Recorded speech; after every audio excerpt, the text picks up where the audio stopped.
Hey guys, Toolman Tim here. Thanks for dropping by my weekly workshop, coming to you from the frozen tundra that is East Central Alberta, Canada. For those new arrivals to our community, the weekly workshop features a compilation of my content from the last 7 days, including, but not limited to, inspiration for would-be side hustlers and full-time giggers, tool and gear reviews, and finding financial and lifestyle freedom through entrepreneurship. And also, if you prefer your content of the video variety, you can find it all at toolmantim.co. Thanks for taking the time to have a listen, and with that, let's dive into this week's edition of the Weekly Workshop. Guys, Toolman Tim here. Welcome back to the workshop where we build business, create community, find freedom, and share success. It's another marvelous Monday morning, which means it's time for another money-making minute. And this week, what I've got for you is my top 5 favorite fasteners.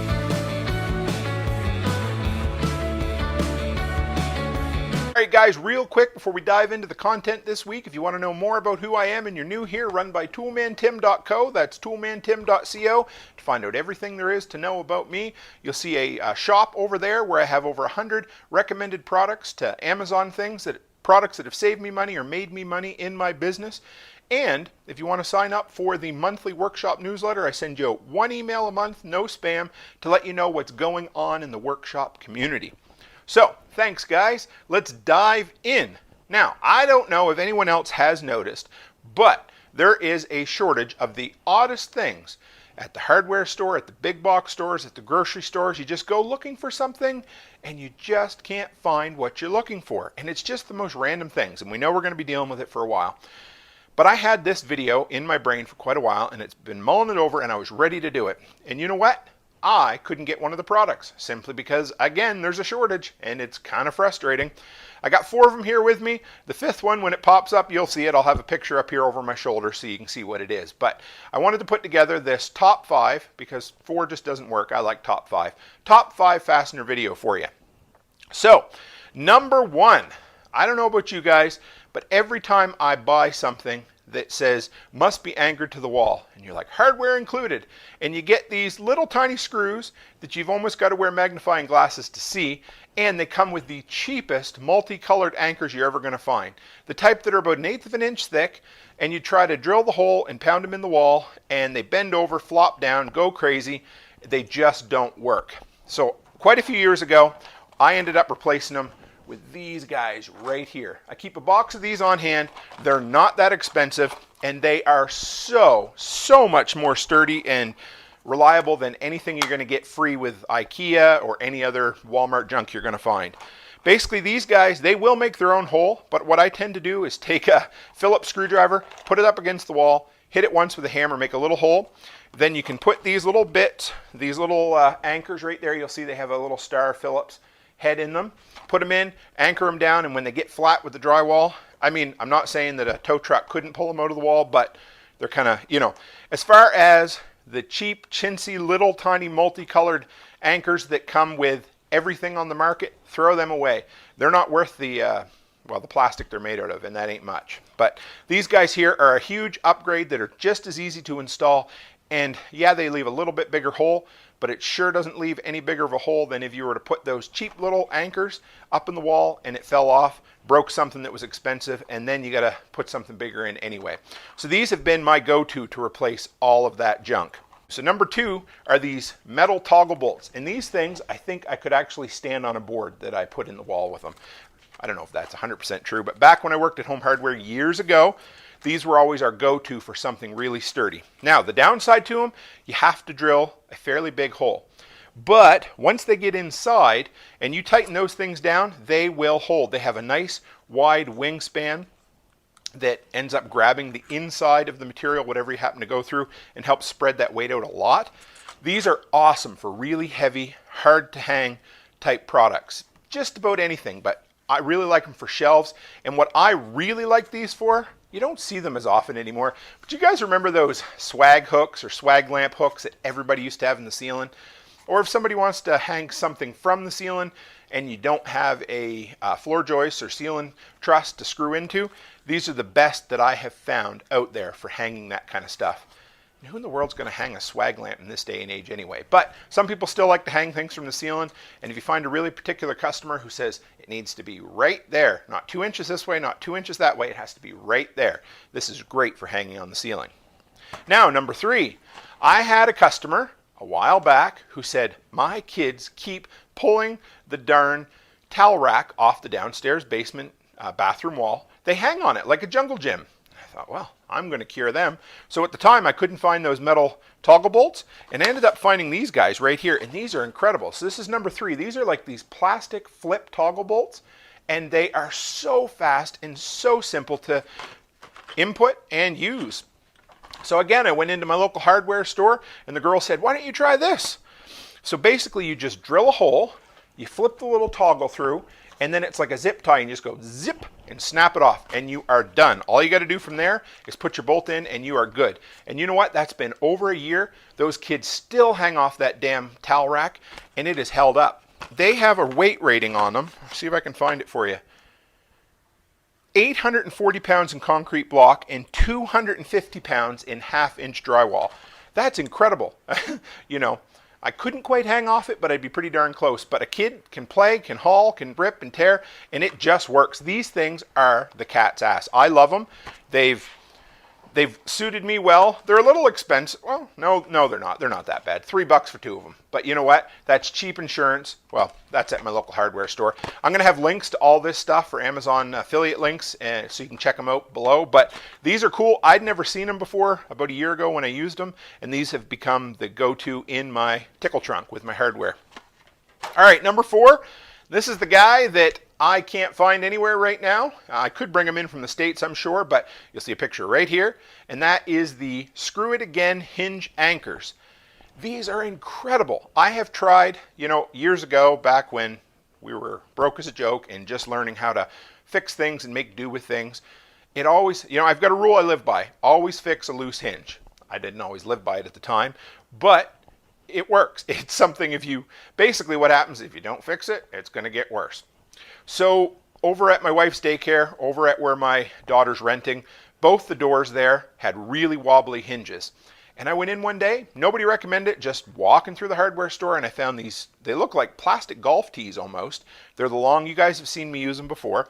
And you just screw them in, snap them off. They should not be as sturdy as they are. But what I can tell you is they work way better than taking a wood golf tee, knocking it in the hole, breaking it off, or putting a whole bunch of toothpicks in there with wood glue and cutting them off. These things have worked. My wife's heavy-duty steel door over at the daycare has been open and closed 1,000 times a week since she's opened, and there has not been a little bit of play in those. Those Screw It Again hinge anchors, they are a little expensive, at least in Canada they are, but they just work. So if you ever have, they're great to have, and a lot of times you've only got 1 or 2 screws that are loose in a hinge. So you only have to put those 2 in there. You end up getting a 4-pack, and it's good enough to do a couple of doors sometimes. But I love them. They've changed my door fixing game, and they allow me to live by the rule I try to live by, and that's always fix a loose hinge. And number 5 is my absolute go-to all-time favorite ever since I ran into them. They have changed my picture hanging game. They make everything so much easier. It's literally pull, stick, press in place. And that is my 3M Velcro strips. And these things are absolutely, well, they're incredible. You guys know one of my taglines for the toolmantim.shop. If you need to hang a heavy Santa picture over your lazy boy, well, I know that's oddly specific about a really heavy Santa picture, but I use these for that, and they worked. So where I sit in the evenings, especially in the wintertime after I'm blowing snow, is my lazy boy over in the corner. And at Christmas time, my wife loves to put up all kinds of Christmas decor. And this one is a great big framed, all glass Santa Claus picture, and it's heavy, at least 10 pounds. And I would feel really bad if it fell and broke. My head would feel really bad too if it landed on me. But again, these were recommended to me from the hardware store. I said, well, what the hell not? I always love trying new products. And I buy these in as big a bulk pack as I can find with the heaviest ones I can find.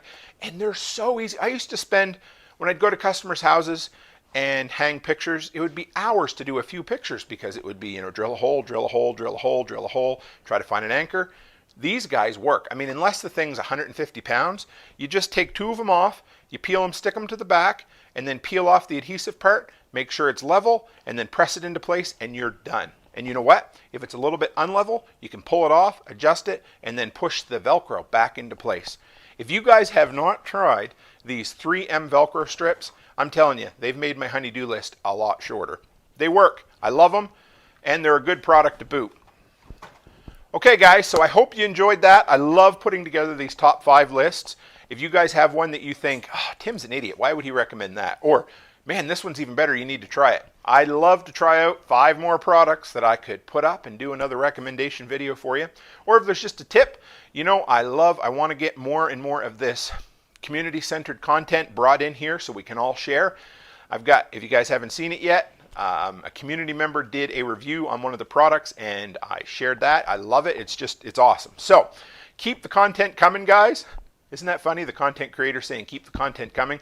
But you guys give me the best ideas for videos. At least half of everything this month came from user submitted tips, info, requests, all of that. So I love it. Thanks, guys. I appreciate it. And if you're new here and you want to keep hanging out in the workshop with us, because you know I do appreciate it, hit the subscribe button and make sure you come back Sunday nights for Talkin' Tools live stream, where I usually have a theme, but we also sit around and shoot the shit and get to know one another, which I love.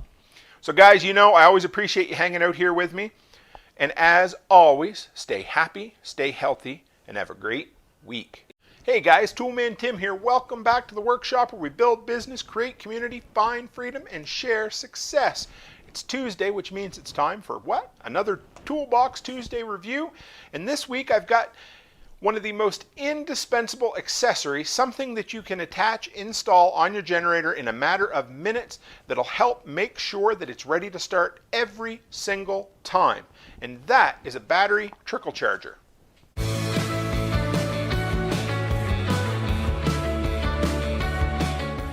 All right, guys, real quick, if you're new here and you want to know more about who I am, check out toolmantim.co. That's toolmantim.co. Find all my social media links there. Sign up for the monthly newsletter and check out the shop where I have a recommendation for a ton of products I've used and worked. And if you guys want to check me out on Instagram, it's toolman__Tim. The link's in the description below. Give me a follow. You'll get a review there or a preview of products I got coming up, new stuff I've got coming in, projects I'm working on at home and in the handyman business, and just day-to-day kind of life. So give me a follow, shout to me there, let me know, and I will really appreciate it and shout back at you. All right, so this week I wanted to talk to you guys about a battery maintainer, a battery tender, a trickle charger, a low volt battery charger, whatever. Anyway, 100 different names for it, but basically what it is something that you attach to or clamp onto a battery to make sure the battery's fully charged in storage. So if you're going to put a car away for a long time, you might want to do that. For me, my quad in the wintertime when I plow, I keep one of them on there because it doesn't tend to want to keep charged up very well in the cold weather. And if I'm using it, short bursts, taking power out of it, but I'm not charging it back up, this is great to have. And of course, for our ever-present backup power generators, and nobody ever wants to pull on them because they pull like a bugger. So it's great to make sure your electric push button start is always going to work, and the best way to do that is to make sure you got a fully charged fresh battery in there. And the way to do that, again, is with a battery trickle charger.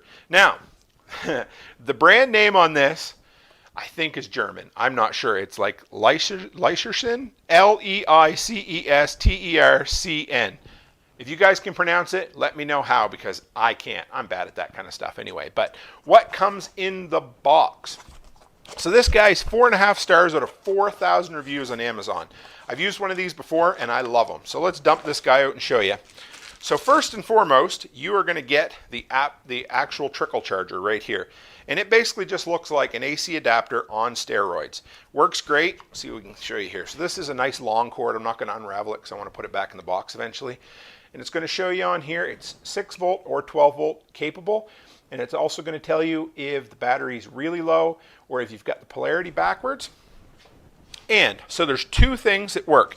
If you want to use it in a temporary setting, so say you just got a lawn tractor that's a little bit low, you're going to be away for a day or 2, you can use these roach clips that I call them that? Alligator clips, you know, typical booster cable type connections.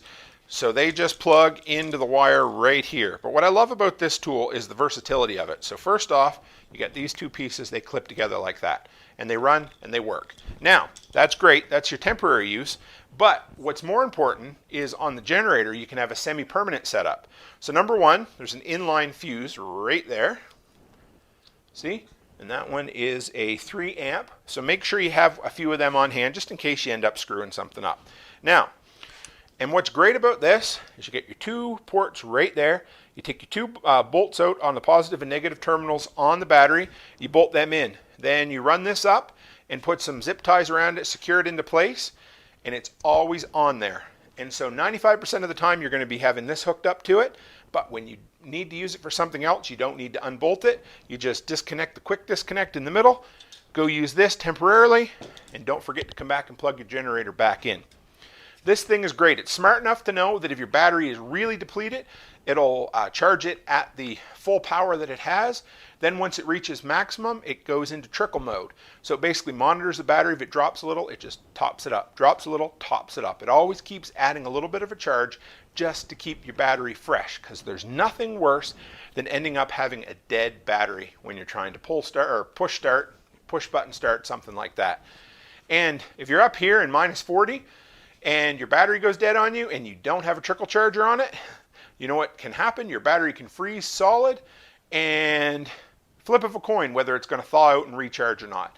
I've had it happen where it will, I've had it happen where it doesn't, and you can ruin a really expensive battery. One way to bypass that a little bit is to get a gel battery. That only helps to an extent, but the absolute best way to prevent it is one of these trickle chargers. So like I said, this thing has 6 volt and 12 volt capabilities, 1.5 amp. It's good for AGM, gel, and lead batteries, so it'll basically take care of any of the small, medium-sized batteries you got. Well, even big automotive batteries it'll work for.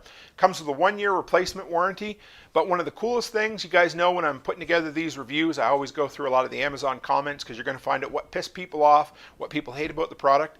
And you know what? The best thing everybody had to say about this product was their customer service. There was one guy who connected with the company 4 years after he bought this. It died on him.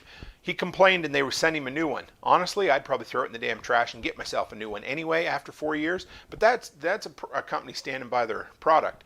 And you go through and there's story after story of people contacting them a year outside of warranty and they've replaced it.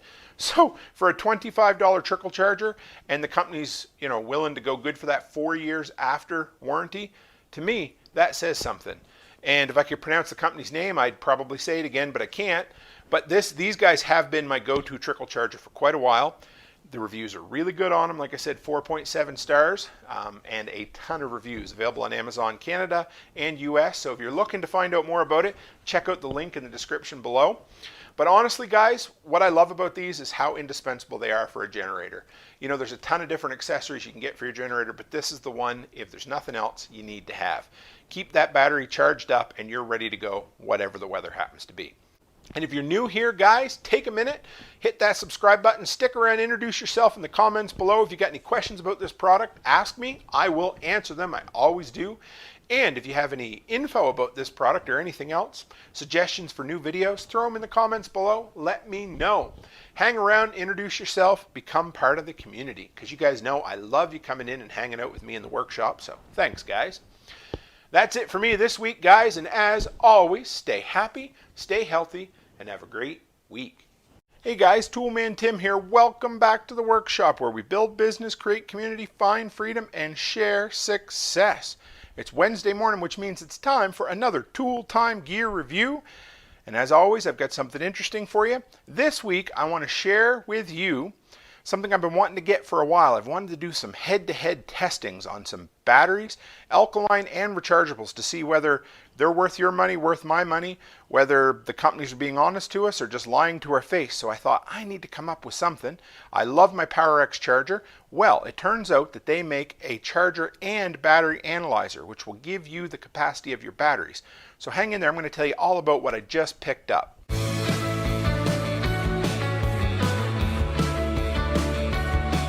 All right, guys, real quick before we dive into the review, if you want to know more about who I am, run by the website at toolmantim.co. That'll tell you everything you need to know about who I am, social media links, podcast, weekly audio version, the monthly newsletter, and everything else there is. So run by there, check it out, and hang around. Hit that subscribe button if you're new here, guys, and interact in the community. Okay, so you guys know that to me, backup power and emergency preparedness is a really important part of life. It's all about being prepared when the power goes out or if you have issues, anything like that. Always need to have a generator, but one of the most important things to have around the house is batteries, because you're going to use them all the time. So, use them, have a good charger that's going to take care of them. And of course, you guys know that I'm always looking at different types of rechargeables, seeing what I can figure out is the best value. I love my Eneloop batteries, but I've been seeing some really neat, interesting topics online about the IKEA Lada batteries, if I pronounce that right, being Eneloops in disguise and that sort of thing. And I want to compare the Amazon basics to normal rechargeables, all of that. So I wanted to get a new charger, but I also thought, hey, you guys would probably really appreciate knowing about this charger analyzer, because there's a lot of battery geeks and nerds out there that like to know whether you're getting your bang for your buck in your battery, or if you're just looking for a high quality charger that also has some extra functions. So, of course, I went to POWEREX, MAHA Energy, really well known in prepping circles, really well known in any emergency preparedness, battery rechargeable kind of field. They seem to be top notch, or one of the top ones, always been well recommended to me. And this is my second one, because you guys know the old 2 is 1, 1 is none thing. Well, the old one, the 8 port that I still use all the time, and it's really quick, I was always worried because it has a proprietary cord on it. And if I broke it, cut it, I'm not going to be able to just run to the store and pick up a replacement. So the first thing I noticed when I opened up the box, other than this really nice heavy brick of a charger with a nice backlit LCD screen, was this off-the-shelf common AC adapter that comes with it. So to me, that in a pinch, I can probably skype one of them from one of the kids' toys or something else in the house. Honestly, to me, that's worth a lot. And if I do break it, I know I can order a generic replacement online for a heck of a lot cheaper than going back and getting a replacement straight from the company. So, the model number is MH-C800, 4.6 stars out of just over 100 reviews on Amazon.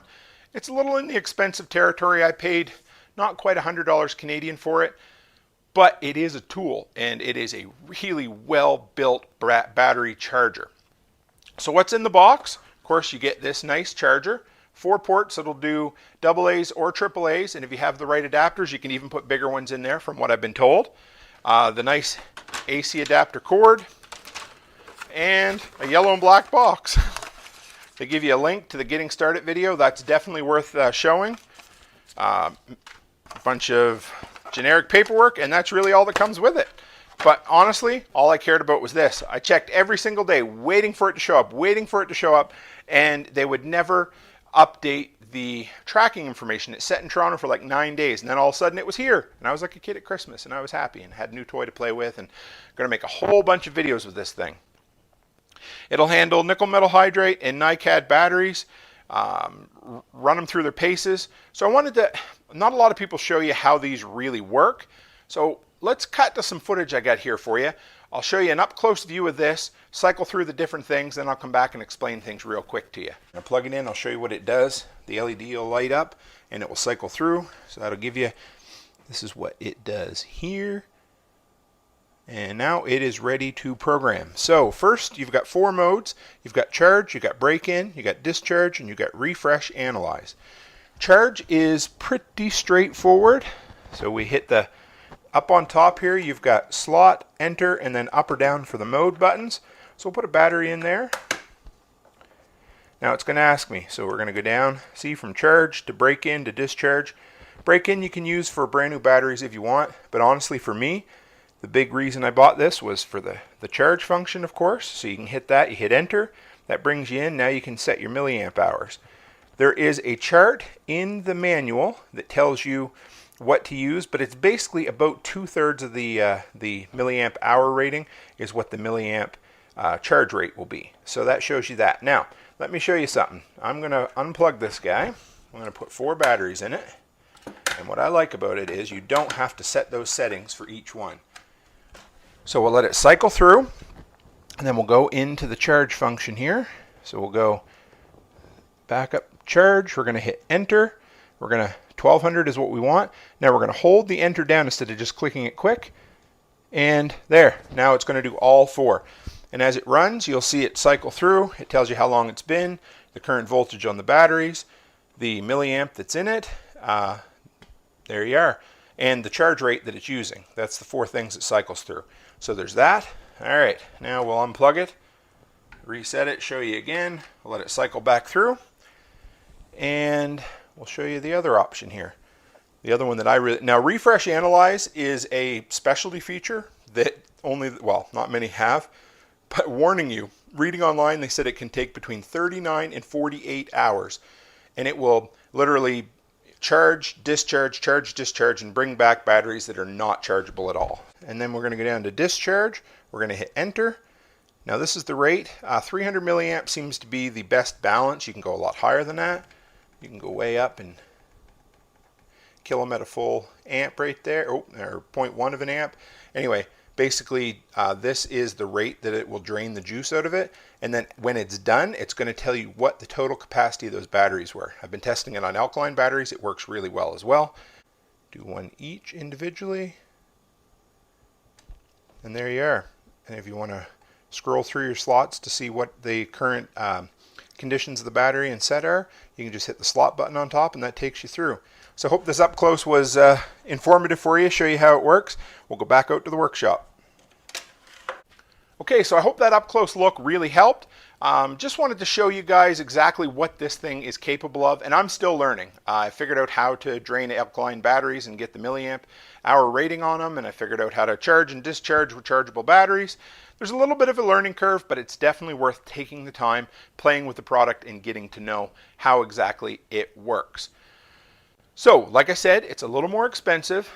If it had an 8-port version, that would be my daily driver for rechargeable batteries, because 8 seems to be about, a lot of times I'll let 8 or 10 of them get dead at one time.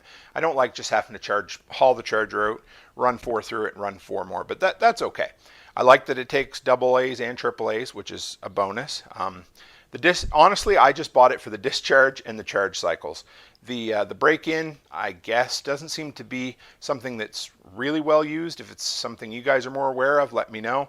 And the refresh, what do they call that guy on the front there? Refresh Analyze mode, apparently can bring back to life dead batteries that will not be charged by any other charger. But like I said in the earlier part of the video, it can take up to 48 hours to run through. So be wary of that. So if you guys are looking for a brick shithouse style, bulletproof kind of charger that has some extra features, some extra functions that you want to know if you're getting your money's worth out of, then this might just be the charger for you. Like I said, what I love about it, of course, is the universal AC adapter. To me, that's worth a ton compared to the other POWEREX that I have that has its own proprietary charger. Get with it, MAHA Energy. You can do better than that. I'm sure there's way more into it than I know. But anyway, so yeah, if you guys are looking for a really good, really solid, fully featured battery charger that'll charge them in an hour, this just could be one for you to look at. If you're interested, I got a link in the description below. You can check it out and go from there. All right, guys, I hope you enjoyed my look at the new POWEREX MAHA Energy Charger Analyzer. And if you want to see more videos like this, hit that subscribe button. Stick around if you're new. Interact in the community in the comments below. Give me video ideas that you'd love to see. And just keep coming around, guys. We got an awesome community here where so many of my video ideas come from exactly you guys right there. So thanks a lot. Well, that's it for me this week, guys. I hope you appreciated it. And as always, stay happy, stay healthy, and have a great week. Hey guys, Toolman Tim here. Welcome back to the workshop where we build business, create community, find freedom, and share success. Saturday morning, which means it's time for the weekend workshop, which turns out to be my favorite segment of the week. And my wife and I, we love to travel. Recently we haven't been able to travel long distances, but we still like to go 2-3 hours away to one of the big cities and spend a weekend. And we have a grab bag or a go bag that we have pre-packed, so that all of the essentials are already in that bag. And I'm going to talk about that in another video down the road. But one item we keep in there is a battery bank. Recently, well, a few months ago, we upgraded to the iPhone 12s. And one of the downsides to that was the fact it charges natively through USB-C. So I had to look for a battery pack that had USB-C charging built into it. I ended up picking up this ANKER PowerCore Slim 10,000 and ran it through its paces on my last weekend away with my wife. And I want to tell you why I liked it, why I didn't, and whether I'm going to actually keep using it or it's just going to be a backup to a backup.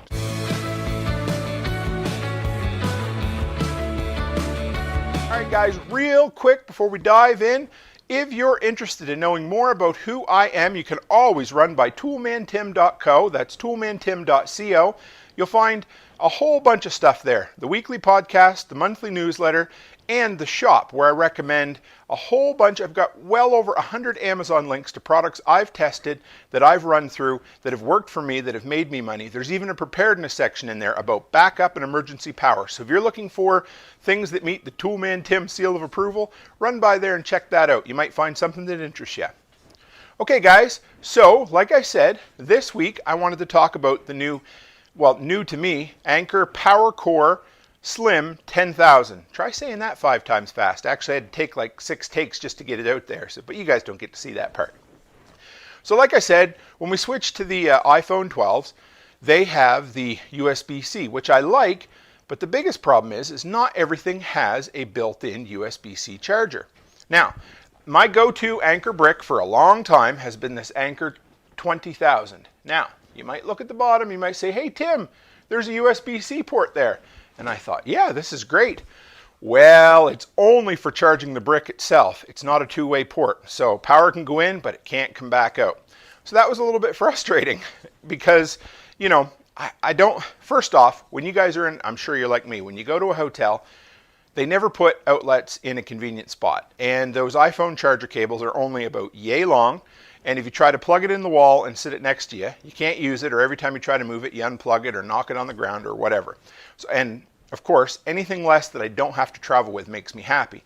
So I like to just travel with a USB cable, leave the cube at home if I can help it, and I normally run it off of a power brick, or at least I used to.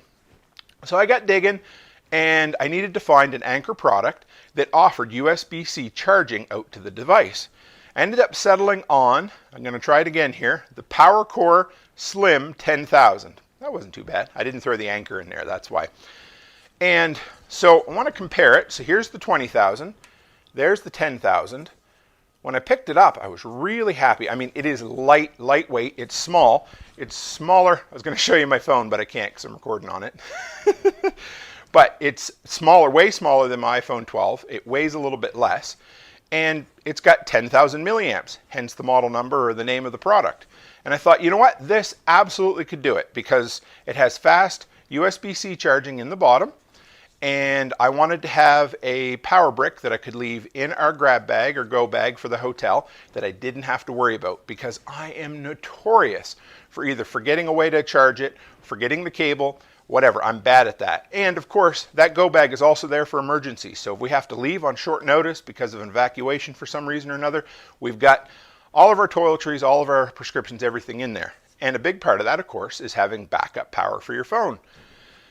So it was time to upgrade and get something new. So let me tell you a little bit about this guy first, what you get with the package. So here's the box it comes in when you pick it up. It came to me from Amazon. You get the brick, of course. And beyond that, you get a handy dandy carrying bag, which I won't use at all. An owner's manual. It's pretty self-explanatory. And a very short USB-C charging cable. I'm really glad it came with the USB-C charging cable. I thought it probably wouldn't. I figured they'd come with, you know, a USB micro or, well, really, I guess there's only a USB. I'll show you the bottom, a USB and a USB-C port there. So I guess they didn't have much of a choice, but it charges really fast. I did a temperature test because the thing does get really hot when it's charging. Of course, that's a byproduct of the USB-C, but so it charges fast. It works really well. And I took it for, let's say, well, it was just 2 nights in a hotel. So we left on a Friday morning and we came back on a Sunday night. And I decided this was going to be the only thing I was going to charge my phone with the whole time. According to the math, it should be pretty close. And so I'll tell you a little bit about my journey. Okay, so the specs on this guy, the model number is an A1244. It's got 4.7 stars out of 27,000 reviews on Amazon. So people are rather happy. If you guys know the Anker brand, again, in preparedness circles, it seems to be the go-to. They're made well. They have a nice finish on them. They seem to hold up really well. My 20,000 is a year old now, not showing any signs of giving up the ghost. They just make a good quality product. So it's got a standard 12-watt USB 2 port right there, and it has a USB-C 20-watt fast charging port on the bottom, and it's fast. They say it'll put a 50% charge in an iPhone 12 in half an hour. And I can attest to that because, again, over the weekend with my wife, I tested it out, and it does. You put that in there, we went down, soaked in the hot tub for about an hour. I come back up, and I had like 65, 75% charge in the phone. So it really does work fast. But the biggest restriction on it is the fact that it's only 10,000 milliamps. The iPhone 12 Pro Max, that's what I have, has 3,700 milliamp hour battery. So if you do the math, that means in theory you should be able to get about 2.5 charges out of this battery pack. Now, in my experience, most times you can't get that much juice out of these battery packs. It seems like you can get about 80% of the capacity. So, after doing some quick back of the napkin math, this should be good for about 2 charges on my iPhone. And I am a heavy user of the iPhone. As you know, I do all my editing, uploading, all my social media, everything comes from my iPhone, basically. And that being said, I should have been able to make it through the weekend. But spoiler alert, I didn't. So halfway through the second night, I only got about a 50% charge in my phone, and I had to plug my phone in the truck on the way home that next day. So real life use, I charged my phone before we left the house Friday morning. I had a full charge going down. Friday night when we slept in the hotel, I plugged my phone in, let it get a full charge out of this. Then the next day I used my phone. I usually get down below 20% when I plug it in again. I plugged it in that night, so that would have been Saturday night. I woke up Sunday morning and had about a 50% charge. I was only able to get about 1.5 charges out of this.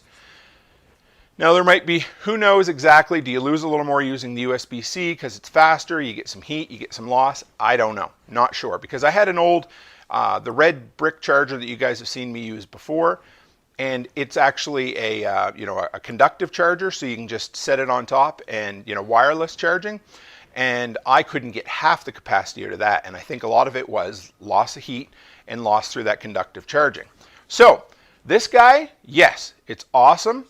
If you're not a heavy phone user, it's great. If it's for overnight, great. When I travel, this is still going to sit in my bag because, well, it works.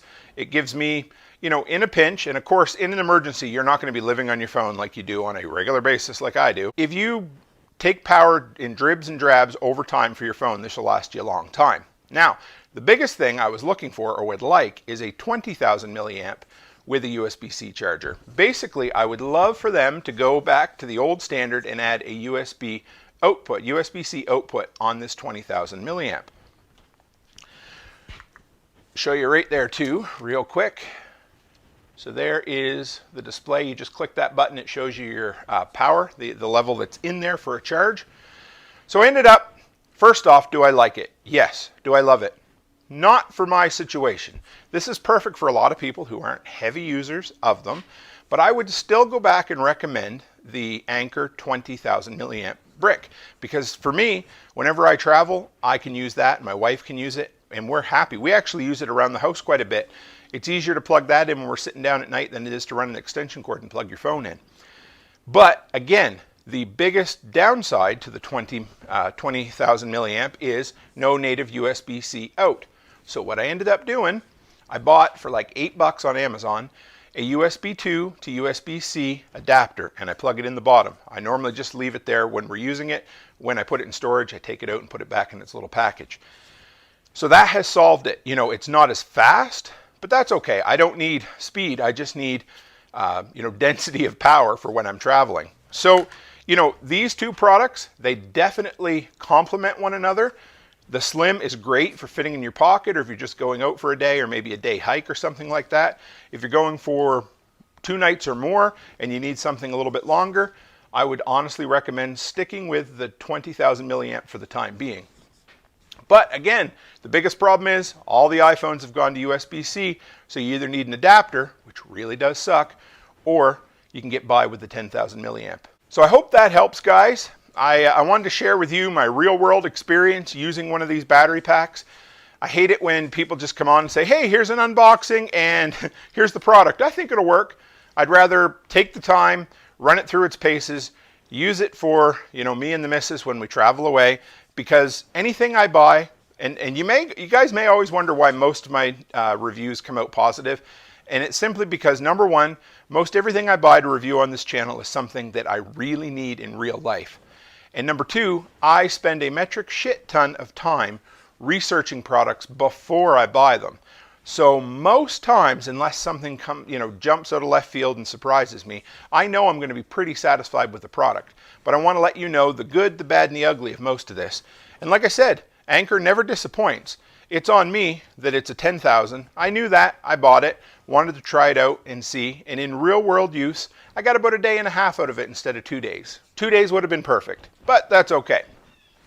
So guys, if you have other reviews, other preparedness items you want me to cover, I love doing this, especially on these workshop weekend sessions. I just love taking the time and talking about things that I'm passionate about, like backup power and preparedness, and making sure that everyone out there is independent and self-sufficient enough to take care of themselves, even for 3 or 4 days in a bad situation. Heaven help us, hope it never ever happens, but it's important to be prepared.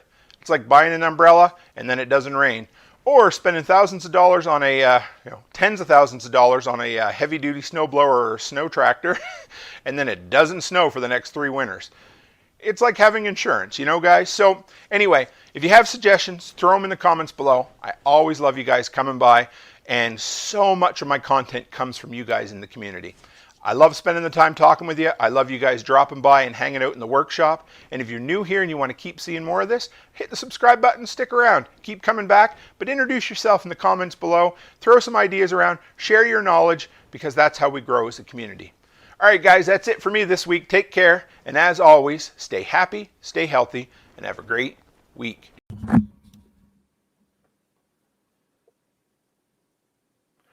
Hey guys, Toolman Tim here. Welcome back to the workshop where we build business, create community, find freedom, and share success.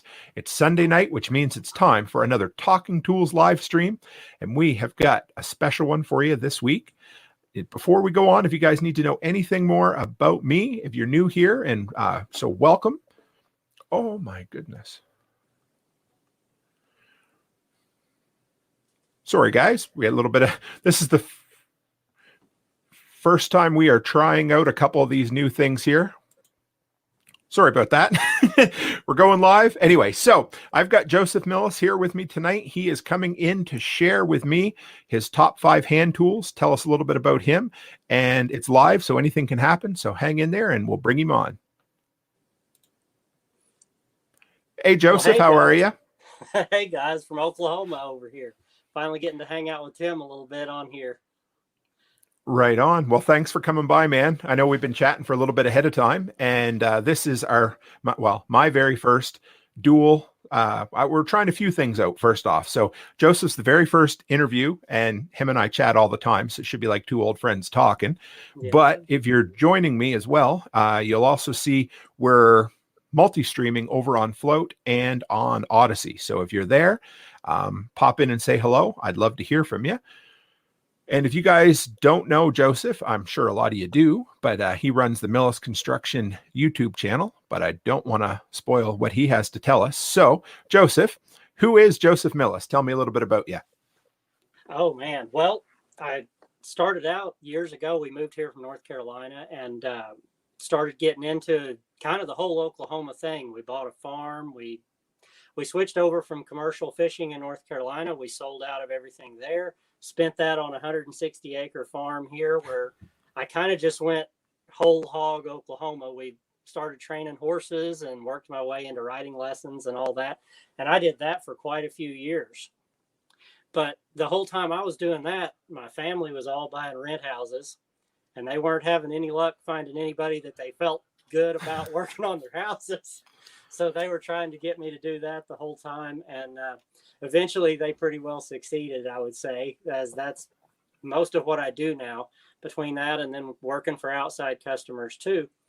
But from the very beginning of that, I've just had a thing for tools. So I've never had much of anybody to talk about them to, except people who you're just, probably annoying with it. But started out, with all my Cobalt tools and the best stuff I could get from Lowe's that would fit the budget of the job I was on, and it's just been an evolution from there of working my way up a little at a time and just enjoying more and more what I do, learning how to charge, how to, actually make this where you can use the tools that you want to use. It's been a really, really fun trip from horse trainer, commercial fisherman to working on houses at this point. So it's been an interesting life the last 10, 15 years. So how many properties, you said you guys got into rentals and stuff. So how many ballpark do you look after right now? Right at 60 houses at this point that I'm the only guy that works on them, other than, if we call in plumbers, electricians, things like that. As far as the whole remodels, the turnovers, all that, it's all me, 100%. So. And you find time to do all that, do you? Well, there's 24 hours in a day and I use about 16 of them, I think. That's all right. And then you're working at a hotel right now too? Yes. I went over there originally. We fixed a restaurant across the street there downtown last year. Some people from Facebook may remember that. We tore out a whole commercial kitchen, rebuilt the whole thing from the floor up on 100-and-something-year-old building. So pretty much living on a job where the city is in there wanting to see what you're doing every single day. So it was a really, really tough introduction to commercial work. But from there, now this hotel's across from that. And the gentleman that owns the restaurant referred me over here because of just maybe 10 fire doors that needed fixed on this hotel. And I went in there to give him a quote on fire doors. And I don't think we worked on fire doors for the first 10 days of being there. And he just wanted me for a few hours, and the first week was 53. So, and you're still there, right? Still there. Well, things keep breaking down at an unbelievable pace, so I don't know what to do about it. Seeing you got a bit of a leak issue you're dealing with over there right now? Yeah, had a PEX fitting, I guess, that the plumbers installed that either moved or it was on a faulty fitting or something in the wall behind a sink. And it had to be on the 4th floor. So took out floors, ceilings, walls, all the way down to the hotel laundry on the 1st floor. So talk about a mess. And so how long have you been running Millis Construction? Since 2010 or so, I believe. But in the very beginning, it was more of just working on, houses that family needed me to work on. You got to kind of build up your skills and get started at it. Mm-hmm. I was coming right off of teaching people how to ride horses, so it isn't quite exactly the same area. I always said that horses is the quickest way to turn money into manure you're ever going to find. Yeah. But then I said that one day in front of an old rancher, and he gave me a pretty dirty look because, they love their horses, so. Well, I still remember the first couple of winters after I got married. My wife's shock at the fact you could spend thousands of dollars on grass. Mm-hmm. Yeah, the hay was, I guess, a pretty big surprise. Well, tell her to come to Canada. Grass is legal up here, and you can spend thousands on that too. Unfortunately, it is here now too. Yeah, I know. So took over this state. So you've kind of slid in, obviously, quite a way. You slid into doing content creation and a YouTube channel. So why did you do it? Tell me a little bit about it and why you got started. Oh, man. It came from just keeping upgrading my tools, and you kind of tend to talk to the people around you about it and everything else, and they have zero interest in hearing about what's so great about your new screwdriver. Yeah, I understand. They could not care less. There's no way. They have to sit there and endure it because you're friends with them. There's nothing they can do.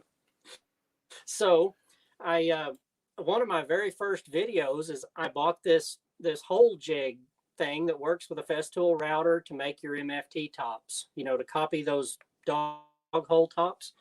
And I kept looking online and there's just nobody showing you how to use it. So that, you know what? I don't know anything about this YouTube thing. Set my camera up, my phone in the trailer out there, and I just did it in real time, no editing really whatsoever. We built a top with the thing, put it up there, and that video, the thing was, I never even checked back on that video after the first week or two, so I never even knew it had any success until almost a year later. I clicked into my channel for no real reason. I had uploaded a video just randomly. I got over 200, 300 subscribers. Wow. And that video's been watched like 10,000 times. Maybe I should make another video. And it just went from there.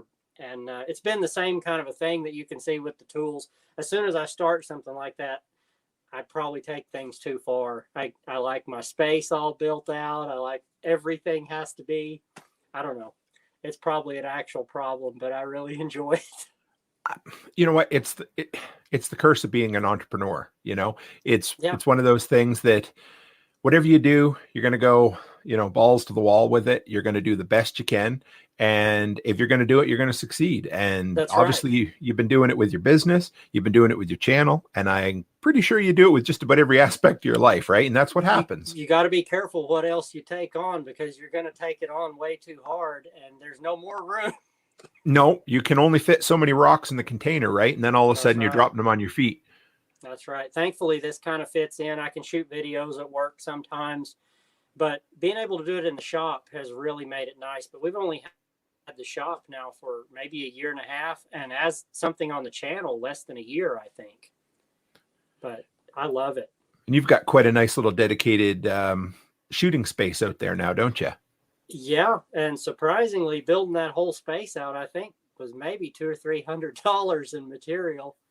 I just put some 1/4-inch plywood on the walls and painted it all black. And I ripped down some 1x4s and painted those black and just did everything in flat black. So it looks more like you do here on the screen and less like this. Don't worry about it. But if I could ever get any internet in that shop, we'd have a really nice setup. But that may be a year or two down the road still on that. That's all right. We're working on it. So throw out a question there that not to throw you for a loop, but so, you know, you've been doing it for a few years now and you're obviously pretty good at it. But if there's somebody out there that's just starting, what is somebody, well, the first video you shot, what did you use for that? Oh, man. The very first video I shot was a stack of books for a tripod. Yep. My phone. And I don't think I knew anything about lighting yet. And lighting is nearly 90% of the whole experience, other than audio. If you can't see the person on there and you can't hear them, you're not going to watch it. But boy, the thing is, you just have to set it up there and you have to shoot it. And you don't know what you're doing wrong till you do it. And just got to learn a little bit as you go. Yeah. Oh boy. Yes, they will. They absolutely will tell you. I got so many comments on audio and lighting for the first year or two. It was unbelievable. Some of them almost discouraging, you know, but you learn real soon. There's a little button there, block from the channel, and then you can relax again. You sure can. And hey, I don't know about you, but being running the handyman business and being an entrepreneur and putting yourself out there on social media, a feller has got to have thick skin. Oh man. Yeah, you do. But after a while, once you see a little bit of success with it, some of it is kind of cool. I've bumped into multiple people now. I just live in a town of 50,000 people or so. And I've bumped into 2 or 3 people over the last couple of years that already knew me from here. Seriously? And yes, there'll be other contractors come in on a job. I've had one of them recognize me before on a commercial job site here. Watched my Veto Bag videos. You know, he loved the loadouts. And apparently that's his thing. And then there's another handyman here in town that found me on YouTube too. And just eventually figured out where I lived, and it had to be here from my videos, and ended up going out to lunch a few times with him. So it's been kind of a neat deal. That's But cool. I was trying to think the other day how you and I first met, and I would it have been off of the Handyman most Facebook page? likely from the handyman journey. Yeah. You were posting links to maybe how-to videos. This may have been that long ago. And I kept, Wait, I mean, I was just really starting too. I may have had 300 or 400 subscribers, if that, and I said, man, there's somebody else doing YouTube. And I've always had this thing where if there's other small YouTubers that are in this niche kind of that we're in, I want to talk to them. I want to tell them what I know. And if some of them, if I've got any, microphones that I'm not using now, if I've got a couple little tripods, whatever, I'll just ship them out to them, get started. that's it, right? One foot in front of the other. Like, how Yeah. often do you get questions from people? Hey, how do I become a YouTuber, or what do I do to get started? Usually not in comments on videos. People are a little, I guess, Mhm. they don't want to do that.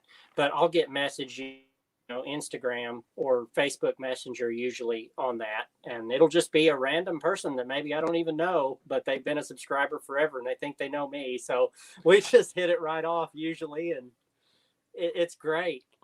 But that's the whole key is you got to set up that camera and you got to start shooting. Otherwise, you're never going to do it. Absolutely. So, Yep. so what kind of jobs do you do with Millis Construction then? We'll jump back over there a little. Oh man. Well, we can have everything from cleaning out the nastiest rent house that you'd never want to see to, this commercial work and rebuilding the whole kitchen and stuff like that. So it's literally pretty well everything. I might be cleaning out a kitchen. I might be cleaning out a fridge one day that you really don't even want to open. And the next day we might be, dressed up and working in a hotel lobby or a restaurant here in town, something like that. But I love every bit of it. And the real allure to this whole job for me has been that it's different every day. I love the different stuff. I don't do well doing the exact same thing all the time. It's just been kind of who I am that way. I don't know. I have to be doing new things all the time. I have to be learning and challenging myself, I guess would be more the way to put it there. But if I'm not challenged, I'll get bored with it and I'll do something different. Again, I think that's back to the entrepreneurial mindset, man. Like that is 100%. That's what that is. And I think that's what's fun about being a handyman is, boy, there's no end to the levels you can take your business, That's the levels right. you can take your work, and you can just, there's always something new. You know what I mean? Like, It's the same thing as this. It's where oh you have yeah. to just start. Go buy a paintbrush and just paint your own house. Mm-hmm. Figure it out. You will get there. You just have to start.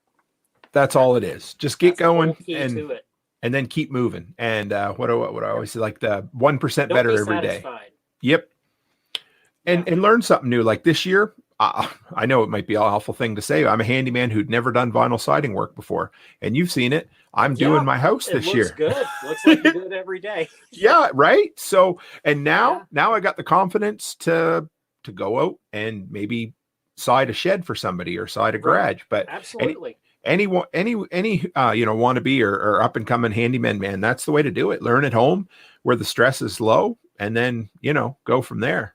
Yeah, every new thing you do that you've not done before, it's just fantastic. You're learning things the whole time. For me, that's the whole game. That first call to actually go work on a commercial property, you talk about a little bit of that beginner fear that you can get on anything. It's like, well, I know I've done a similar thing on residential for the last decade or so, but I have never done it in this environment or for this caliber of owner of property, or look at the risk there is involved on a property this big. Just get your insurance right and go ahead and stretch yourself a little bit, and you'll be really happy you did. It's 100%. And and it's good to know that, that you still get butterflies or that nervousness when you're doing something new too. Cause I do all the time. Absolutely. I don't think that goes away. No. And I guess that's good. Hey, I guess if it did, maybe we wouldn't care anymore. Right. Or we wouldn't be too, I don't know. You'd end up stuck right where you're at. Mm-hmm. You'll just and that would be it. What keeps you comfortable. You've got to keep going. So you said But your wife, she gets tired of hearing you talk about tools like mine does she? well, I'm sure she wouldn't say that, but yeah. Yeah. No, mine wouldn't either. I mean, maybe subconsciously or like, honey, go start a YouTube channel, right? Well, But let's see if the conversation changes direction more than twice, maybe there. And it wasn't your decision to change it. They probably are not that into it. so yeah, talking about tools and whatnot then. So what are some of your favorite brands, the ones that you like to annoy your wife with a little bit when you're chatting about them? Oh man, I've got a few. Lately, it looks like the channel's about half turned into a Vera channel. Those tools from Germany that are made in Czech Republic. I had a screwdriver one this last week with this that came out, I guess, on Thursday, Friday, something like that. But this brand, apparently people love to see these tools and I love to use them. So they've kind of taken off on the channel. But man, last week, a couple weeks ago, I did one on the PB Swiss stuff. I bought a whole, Chris here on my channel, I don't know if he's in here watching or not. Is that Chris Dixon? Chris Fife. Okay. From my channel. He comments on a lot of Vera stuff and everything else, and he'll always say, you got to try PB Swiss. You got to try PB Swiss. So he recommended the tool lady to go get these from, and I just went, if I'm going to try a new brand, I'm going to try it all the way. So I made an order, and I slept on it, and I made another order, and the end of the next day, I'd made a third order, and she put them all in one box and sent them all over. Nice. But those there, and obviously Knipex. I'm very into Knipex, and they've been nice enough that they've sent the channel, boxes of tools now a few times. So that to me has been one of the most exciting levels to finally reach with this, where they'll actually send you stuff. And you found that out, with Diablo blades and things like that over there. When they send you stuff, it's like a great way to make content that you didn't have to buy an item to talk about. Man, I got a whole bunch built in coming up down the road, but I bet. I know you've introduced me to a ton. And I was going to say, Ted, he's a viewer on both our channel, my channel and yours. And he's always telling me how you talk him into buying really expensive stuff and you've got good taste. I know. He did tell me last week, though, that I talked him into buying the cheapest tool that I've ever talked him into buying. And what one was that? That was the Tajima chalk line. Tajima's kind of on the channel with me now, too, and I carry their tapes now. Usually carry the Fast Cap Pro Carpenter. That's been kind of my go-to for a long time. These ones that you can actually just write on with a pencil and then rub it off with your finger. So if you're working, up on the ceiling or whatever, you can write your crown measurements down right on here. And then when you get to the saw and you go, was that 5/8 or 7/8? You can look right there on your tape and you have it. So that's kind of a slick little deal. But Tajima sent me so many tools. It's amazing. And I've been carrying their GS tape here for the last little while. And they actually send you this deal with it where it goes on your belt and you can just unclip it right off of that. And it just snaps in. Oh. And I've got really hooked on that because this one I was carrying with a little leather tape holster. I think it's called a pocket hitch, maybe. It's all leather, made in the U.S., and that kind of protects your pocket from tearing it up with these tapes. But Tajima just has one that comes with the tape. So that's pretty cool. Their lights fit on the same thing, all their little, tools like that. So you can clip a light on your same tape clip, whatever you want to do. And it's handy. I almost want to say it might have been Ted again. I love you, Ted. You're a good guy. It was talking about that, the modular clip system like that you can clip onto your belt or clip onto the wall. Yep. It's pretty cool. They have a bunch of new lights they came out with, headlamps and magnetic lights and stuff. And they sent me a handful of those and they clip right on these as well. So it's kind of neat. You can pop your tape off and put a light on your side and the beam will point forward or whatever you want. Kind of neat. But yeah, that driver there was kind of my go-to for, the last, several years probably. This little Vera with the bit storage in it right there. And it's a ratcheting driver also, just a magnetic tip.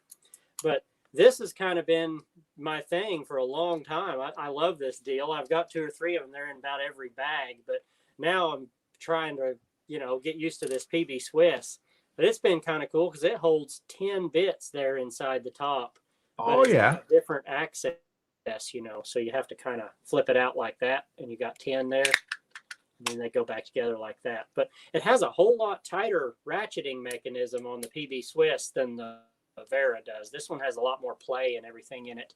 So you can tell this is significantly more, but I bet you can get 2 or 3 Veras for the price of this one.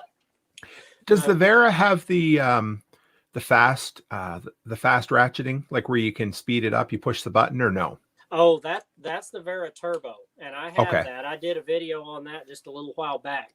The only issue with the Vera Turbo is it won't really tighten something down, like to torque it down. Mm-hmm. The speed will run it all the way down real quick for you, and then you have to push the button and take it off of speed to do that final tight, or your first loosen before you speed it up. It's really handy, if you have those outlets that you have to put an extension screw on. It's like, you know what I'm talking about. You get carpal tunnel. Yep. Yeah, you can get in there and avoid the carpal tunnel. Yeah, but about everybody will say, well, why don't you just grab your impact and zip it down? And well, I don't know. I'm all into hand tools, maybe too far. I just love them. So, well, if you're like me, sometimes I get a little carried away with the impact and I go in a little too far, and all of a sudden, and it's so sometimes it's easier to finish them up, But Ted said that it's a Tough Built Clip Tech, the system that offers that. So anybody's interested, because I got to pick some of that up down the road because I love that modular stuff. But gotcha. It's pretty neat. You said Tajima, and they have the clip-on lights too, do they? Did you say? That's the tape. I've been wearing this tape ever since it came in. This one's got metric and imperial, Got to have some freedom units on there along with those others. What's that? What is that? What is that metric stuff? I don't use that. I don't know. I don't know. It's from up there wherever you're from. I know. We've got. Do you ever use imperial up there? Or imperial or metric? Imperial. Oh, everything. Like really? I measure everything. Like when I cut my boards, they're all feet and inches. If I go to the doctor, I'm in pounds. But I did a 1 minute video. I'll have to show you sometime. But your roads are in kilometers. They are, yeah. Okay. And yeah, so we've got this weird hybrid system that makes less than 0 cents. That's worse than here. It is. At least you guys know, I mean, I might not be able to tell how many feet's in a mile, but at least you got, right? And up here, we can't make up our mind. Like, you can go to the liquor store and you can get a quart of something that's 750 milliliters. And some people will say one thing, some will say the other. So, yeah, that's just confusing. But with using so much Festool and everything, having a tape that does both is kind of something I have to do. I do miss my little writing spot on these. That would be really cool if Tajima would do something like that. I don't know if FastCap has that, because you can take your pencil there and you can just write on your tape. Oh, I like it. Yeah. And then you just hit it and you can just take it right off with your finger, just like that. And you're back to ready to write again, your next measurement. When I'm up the top of the ladder, sometimes in a pinch, Fat Maxes are big enough. They got some big yellow spots on the back there. I write them in with a pencil because I don't know, like you're up the top of a 24-foot ladder. You take a measurement, you get to the bottom. What in the hell was that measurement? So yeah, that's true. But that's just handy. It goes up there with you. But this whole system of clipping your tape on, I've gotten really hooked on that this last couple of months. I'm gonna have to check that out. And you don't have to worry. Somebody gets your tape. This thing won't fit on a belt. No good to it. It has its own little cleat. So if you don't have that, you're not using it. They'll put Bluetooth tracking in it pretty soon, so you can disable your tape measure too, right? You're gonna need a light too. Yeah. Oh yeah. It'd be a LED somewhere right in there. Yeah, actually, patent it right now, Joseph. Patent it.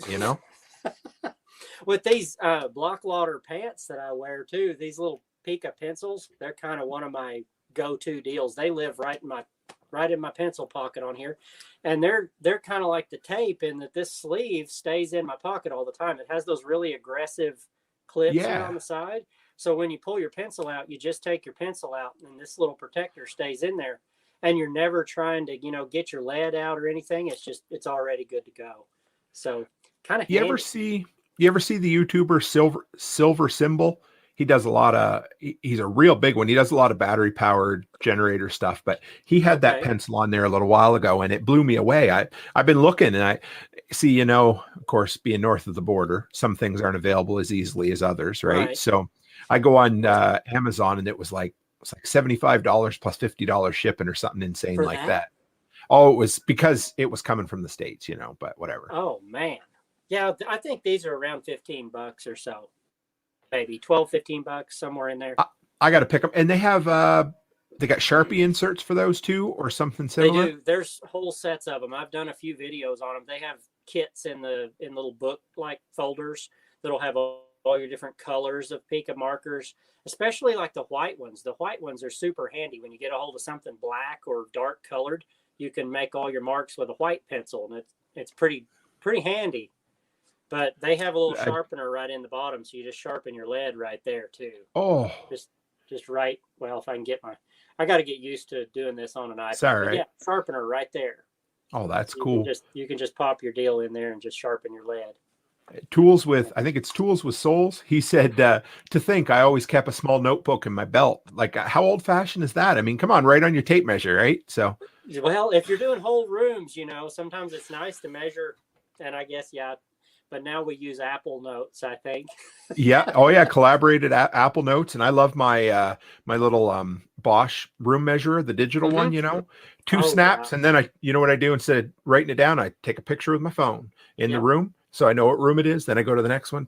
Done. You know, right. I love that. You can just pull it right up there on markup on your phone, or now on the iPad here is great with the pencil. And wherever you took that measurement, just write it right down that wall. That's that baseboard there, and you have it all when you walk out of the room. It's crazy neat stuff.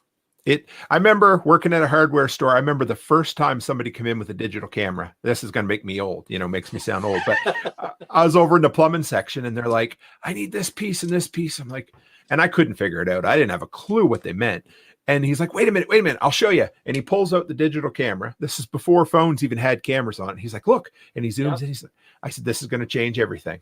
But I'm also the guy who said nothing would ever get any better than the fax machine either. Right. So I don't know. Can't hardly find anybody that has one anymore. Ain't that the truth, you know? But so Besides I brought you on. Oh, go ahead. Sorry. Got to carry one of those too. What do you got there? What is that? That's the Milwaukee Inksol. Oh, one of those. They're like a Sharpie, but just a little bit better. They'll write, you know, when things are dirty, wet, whatever, and they hold up just really well. They're like $1. They're yes, sir. Deal, but yeah, that's my go-to marker. So I've got my Pica and that for my markers that just live in my pocket all the time. But yeah, what were you going to say? Oh, I was just, so we brought you on, of course. I mean, we'll talk about tools all night and you and I know when we get talking, we talk, but the reason I brought you on was to share your top 5 hand tools. Plus I think you have a bonus too. So why don't you start? Tell me whatever you want to start with. Okay. Well, that's kind of some of the ones we've been doing here, because I wear these block loader pants and I almost ought to call them a tool at this point, because man, once I ordered a pair of their heavier X1600s that, you know, they're great in the wintertime and all, but they are a little heavy. So I moved on to their lighter weight styles, and they're about half the price too for the lightweight ones. So kind of a easier thing to get into in the summer. But they have all my little pockets in the side, and I've got a video you can go see over on the channel if you want to see how these work. I'm not going to stand up and turn this into a different kind of video. We'll start getting super chats for that, won't we? Oh boy. Tell you what. But they've got the perfect pockets for all of this stuff. There's 2 pencil pockets on each leg, and they have notches down them. So if you still are old school and you carry one of those yellow pencils that you keep sharpening until it's nothing left, you can keep moving it down the side of that pocket, and you can use it right down to a couple inches long. Nice. But I keep my markers in a couple on one side, and then behind that I have probably one of the most useful tools ever. And there's a reason it kind of wound up in my channel art and everything else. You know, you can tell what this is right in my little emojis and stuff on the channel. But this is a 7-inch pliers wrench from Knipex, and 180 millimeter, I believe it is, there on the side. It's almost worn off. But kind of went all out for my everyday carry one. I got the comfort grip handles, the chrome, everything else. And these are not cheap, but the amount of stuff they will replace and do is amazing. Once you use one of these things, an adjustable wrench there's just no place for it in your bag anymore, really. Because when you put this on a nut, when you actually put it on there and you go to tighten down on it to turn, you can see the jaws close. So you don't have any rounding over, and there are no teeth inside here. They're all smooth. So if you're working on like a bathroom faucet or fitting where you don't want to put a pair of something on there with teeth that's going to leave marks and now you're going to be buying a faucet, use one of these, your shower heads, all that kind of thing. They're fantastic. And they make these up to, big pairs. But if I was to tell anybody the first one of their German tools that they should ever buy, it would probably be a pliers wrench, because I don't know how you live without one once you have one. They're too perfect. But you can start with one that has the slimmer handles. They have ones with just plastic grip, ones with, more the mechanic style, the grippy handle here. But I like these. And when you get on a nut like that too, you can see, look how close these handles are together too. And a lot of those things you'll have handles that are all open like this, and you're trying to get, good leverage on it, and you can't. When these get together like that on a nut, and they do that at pretty well any setting of the wrench. So you can get on that and get some legit pressure on a nut and make that thing turn. So these are my pocket ones, a little 7-inch, but in my bags, I've got, at least 2 pairs of 10-inch in each one of my main bags, like my electrical, my plumbing bag, and all that. And I kind of have a setup for each thing. These are they kind of have to be my top 5 because they live on me every single day. And I don't think I use anything else more than this. But besides this, I still have to say it's this, but even though I'm using this all the time, I've ran this one for several years. So, and I think this is around $41 or so, right around a $40 screwdriver. But for a really nice quality ratcheting driver, it's really not that bad. And it fits all your normal stuff. You can stick your little DeWalt bits in here if you insist on not using the German bit. That's your decision. Now, when you put that online, you might get a two, like I do occasionally. If I pop this open and you can see there are GRK bits in there out of the screw boxes. Whatever. You have to work in the tools that you have on the job every day. But that is just a fantastic one to start with right here. And you can say that an impact driver and all that is something you need every day too, but there's nothing you use more than a screwdriver and a wrench. If you got those two tools right there, it's amazing how many jobs you can walk in without any tools except those two. And you can make some good money with those two tools right there. So do I dare ask what those Knipex kind of ballpark for? If I just guessed right here, I'm going to say in the $70 range. Okay. So they're not horrible, but all of that depends on whether you're getting chrome finish or whatever. If you buy the low of it, it's going to work the exact same way. This is just when you know what you want to have in your pocket every day.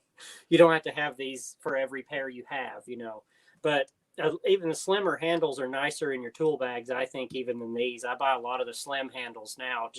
They don't take up as much room as these big comfort grips. But these get used on things they should not be used on all the time because they're right here in my pocket. There's no reason you should have this on that nut right there. Right. But I have. Sure. I have stood on these to break stuff loose before. So it can be done, and they're not broken. So obviously they're still. But between those two, if you have to start with 2 tools that are nice, if you're going to buy your first 2 quality tools, I would get a set like that right there. And, there's a lot of other ratcheting brands. There's Roll Gear and all these others that people like, but these are solid for me. And I don't think anybody argues with a Knipex pliers wrench at this point. I don't know anybody that can try to tell you that a adjustable wrench can beat this. There's no. And they're pretty much a buy it for life, aren't they? Like, I mean, they should last a long time. They have a lifetime warranty as well. Okay. So, if you have that kind of an issue, if you buy from somewhere like KC Tool, and there's links to that over on my channel that you can go click on you don't know how to get to KC Tool yet, but they've got all of this stuff, and they will handle your warranties for you usually right through them. They're an awesome company. Nice. Might cost you just a few dollars more than Amazon to buy from them, but you're also getting a little more help with your orders. And if you ever break something, get with them, you know. Okay.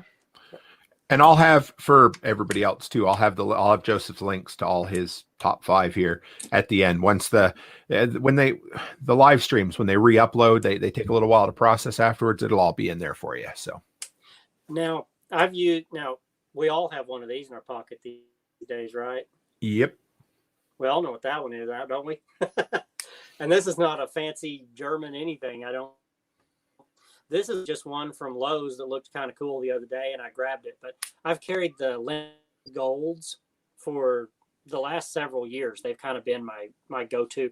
I like one that folds up to go in my pocket. It's just my thing. I like that little compact size. And these pants have a little pocket with Velcro that is exactly this size. And so these little folding razor blades go right in there. But any of these, the Linux Golds are fantastic. If you go with the better Linux version, it has blade storage in here, and it will even have a Phillips and a number 2 square that will flip out on the back end. And man, if you're not carrying one of those Veras already, then you've got it right there. And what I've really found that useful for is when you're up painting. You'll be up on somebody's soffit or something, and there'll be cable clamps from the TV company. And in a pinch, you can go ahead and back that thing out instead of having to get down and go get a screwdriver. It's not a screwdriver, but it will get it done. And that's cool. Having it in your pocket. This one does not have that. This is just a Fiskars that, I don't know. It's kind of neat because it has the rapid open with your hand there. You know, you can just flick it open. So I had to try one.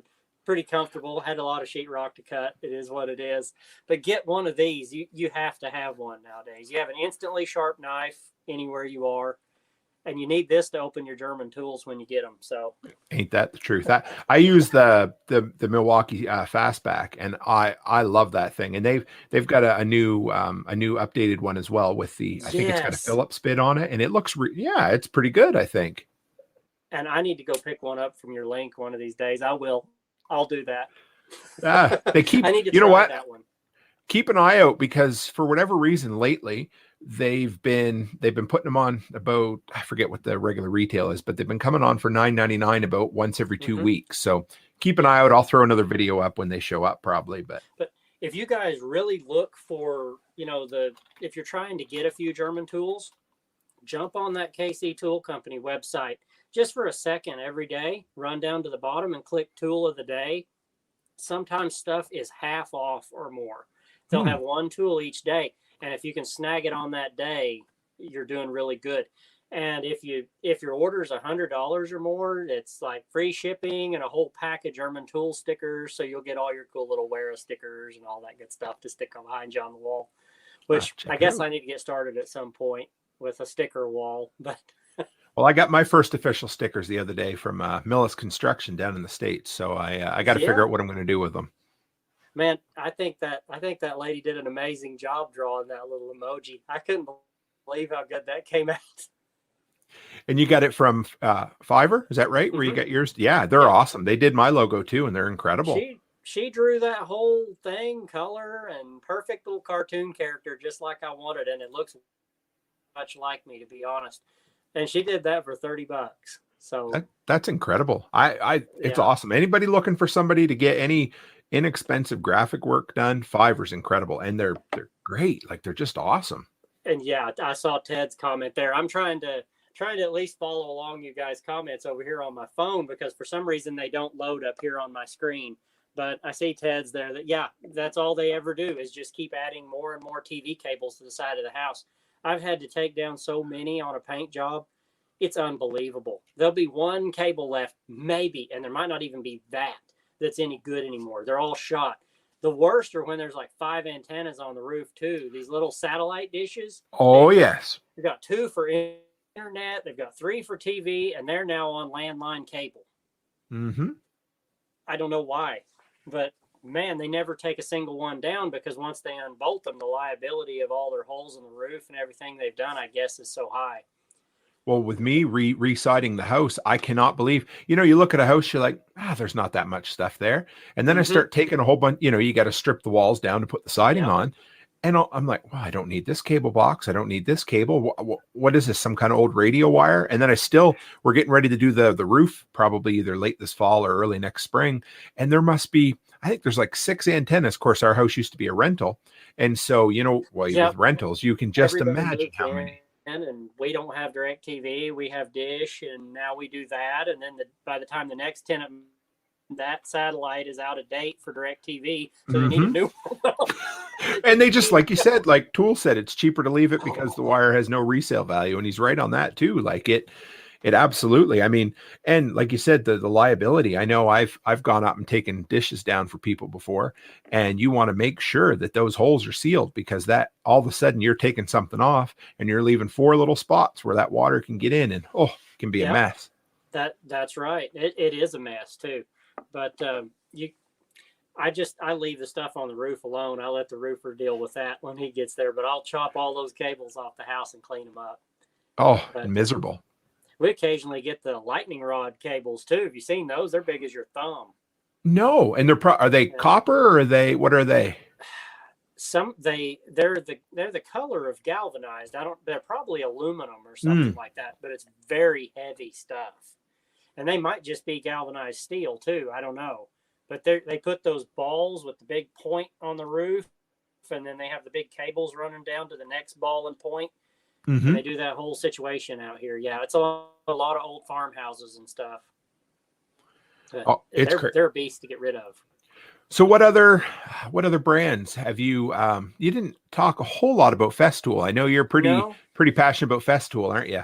Oh man, I probably have most of what they make. Unfortunately, I got to go get set up tomorrow with the DeWalt or the Festool sanding system for drywall. I've got the PlaneX with the cleaning vacuum and all to go with that. Their CT36 AC, I think it's called. And you set that up and you get one of these rooms going. If you've been sanding drywall with a pole sander your whole life, it's going to amaze you. You can knock out a whole room, in 20 minutes or so with that thing. If you're any kind of a hand with a mud trowel. If you're not now, that may be a little different. But yes, I see that comment there about the Festool domino. I have the DF500 domino. I don't have the 700. The smaller one has been all I need. I don't build, big gates and tables and stuff. But man, if you need to put some trim together or add on a little window stool here or there, you can just pop some dominoes in, glue it up, and it actually has structural strength. They're just an amazing tool to have.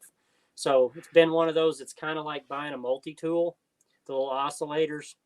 You don't know how much you need that thing until you own it, and then you can't live without it anymore. Mm-hmm. I'm sure you've got one. I bet yours is a DeWalt. But yeah.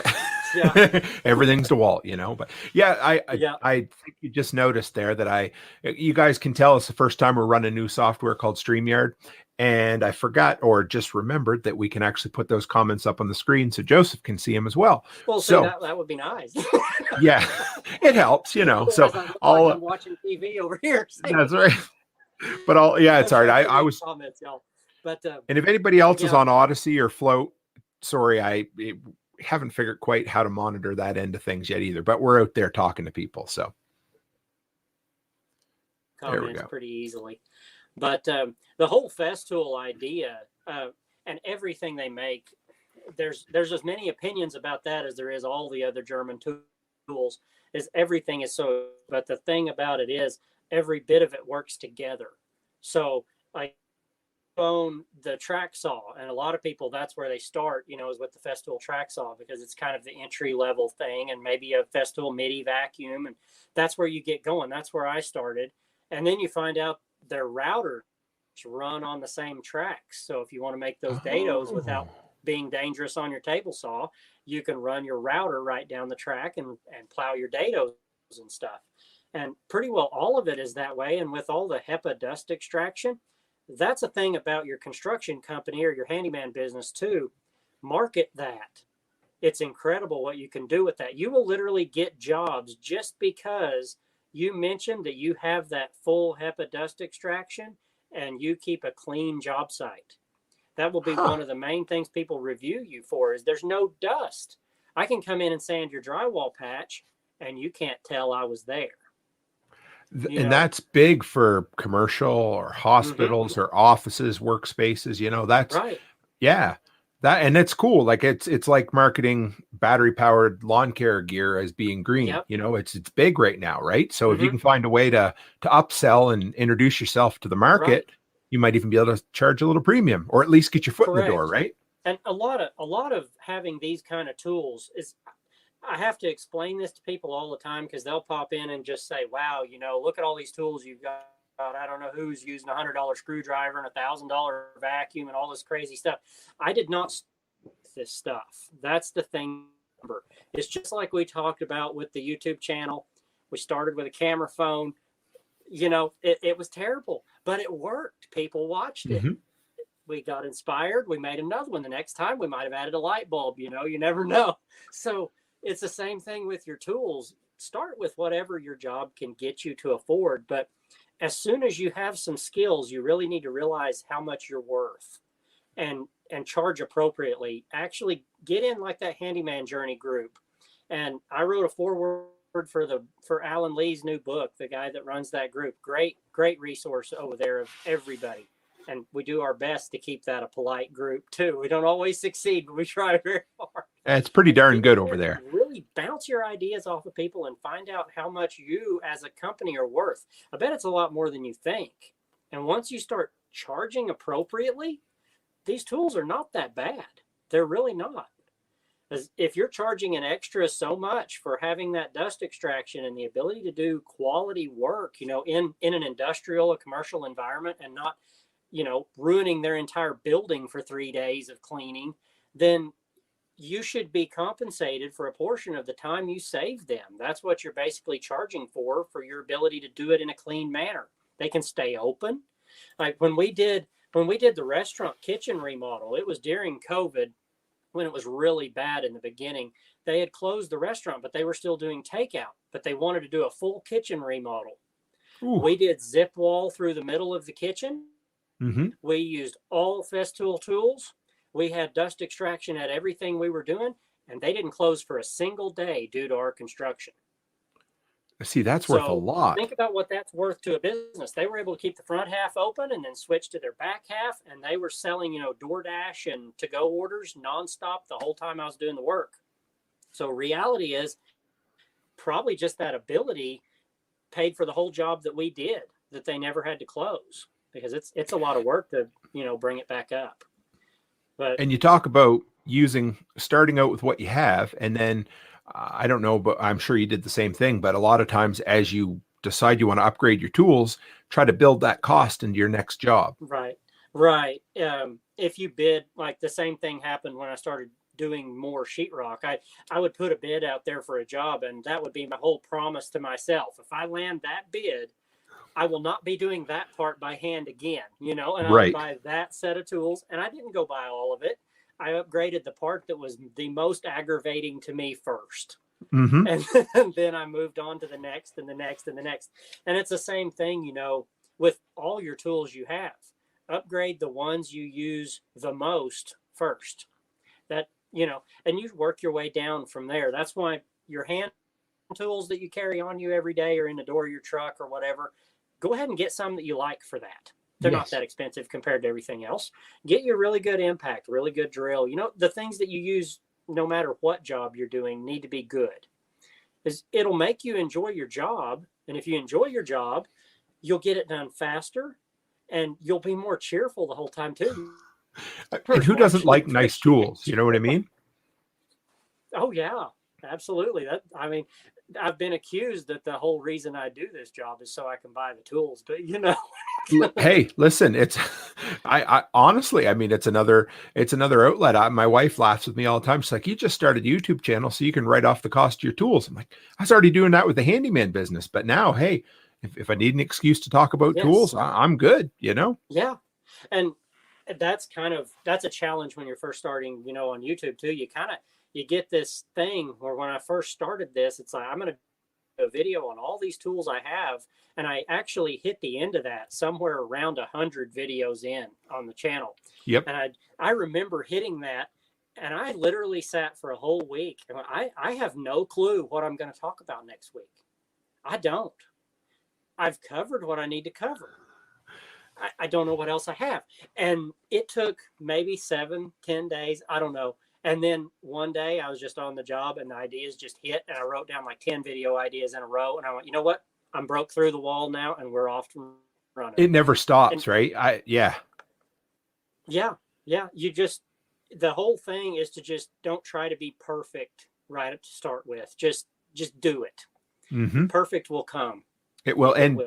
And people will let you know, but I was going to comment, you've seen Tools comment up there, but he says, people don't pay for what you do. They pay for what you know and the time you've invested to get there. And that's right, man, ain't that the truth though? Right. Like I mean, you start somewhere and you can go up, right? But it's that permanent argument about how much you charge per hour. And one person says that what you're charging is a total ripoff, and that you should only, charge up to this many dollars an hour. It's like, well, you probably know what that person is worth that's charging that.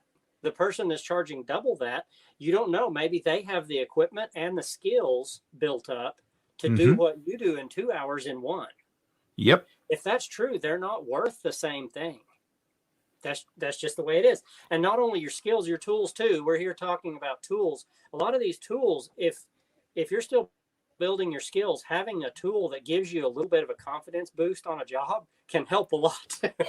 And yeah, because it does the job better. So, before you even start, you're going to get a better end product. It's like, It's like if all you have is a jigsaw and you need to build cabinets, you're probably not in a real good spot, It's going to be a long week. It's going to be a long week, and they ain't going to look real good, but yep. And Chicken Hawk says, for your hunting cabin, you'll be just fine. Well, yeah. Chicken Hawk says he uses the same thought process for his DIY jobs around the house. Yes, it's the same thing.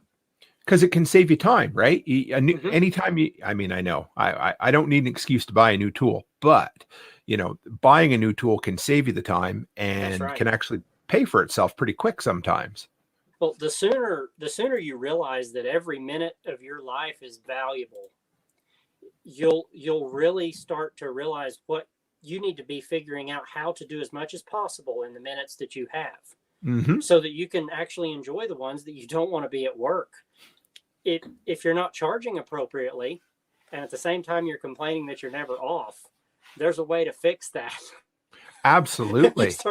If you start charging, a friend of mine here, he had a schedule where he was taking care of, like say 100 places, and he was charging a certain amount per stop.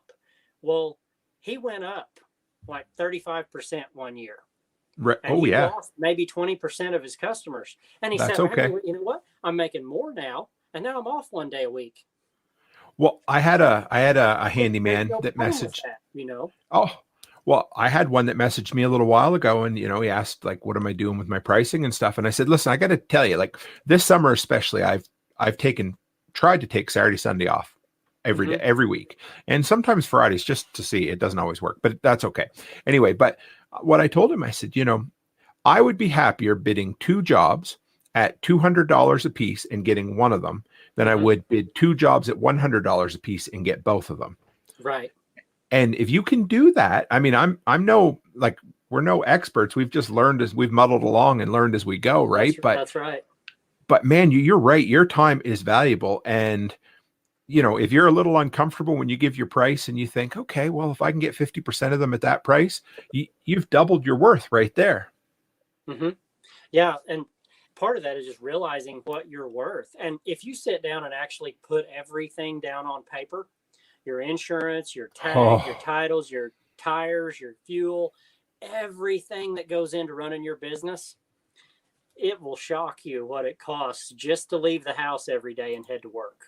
You've already spent a set number before you leave. And once you know that, and then you add the amount you need to make to invest, because I hope you're going to retire someday, And nobody else is planning for that but you in this business. So you have to save for that. You have to have your savings as well. You've got to have your bills covered, your health insurances. You've got to have everything together.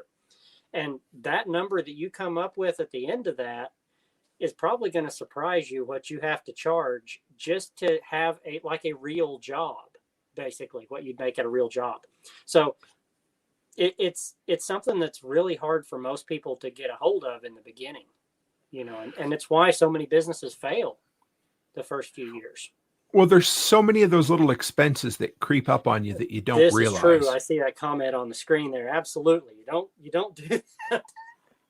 And about the health thing too, is some of these tools you're investing in, like the whole reason for me going with the HEPA dust extraction on drywall, as well as all my sawdust, you know, having dust collection in the shop, run to everything, all this stuff, it comes down to your health as well. You're in there doing this, and how long do you want to live, and how much is the medical procedure going to cost? It's, you know, I have the videos up about my saw stops. I have a big 3-horsepower saw stop as my main shop saw, and then I have a job site saw stop as well.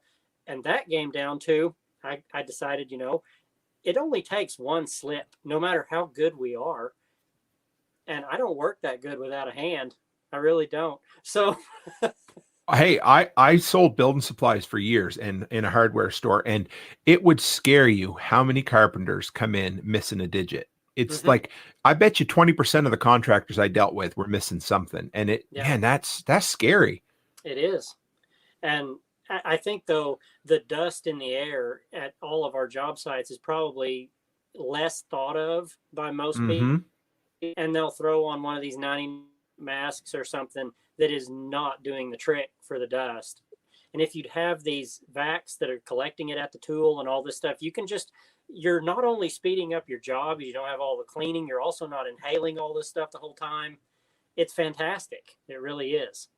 And it's part of the investment in your own self is that medical procedure when you're 20 years down the line of breathing that is going to cost how many times the cost of a vacuum or a saw stop or whatever.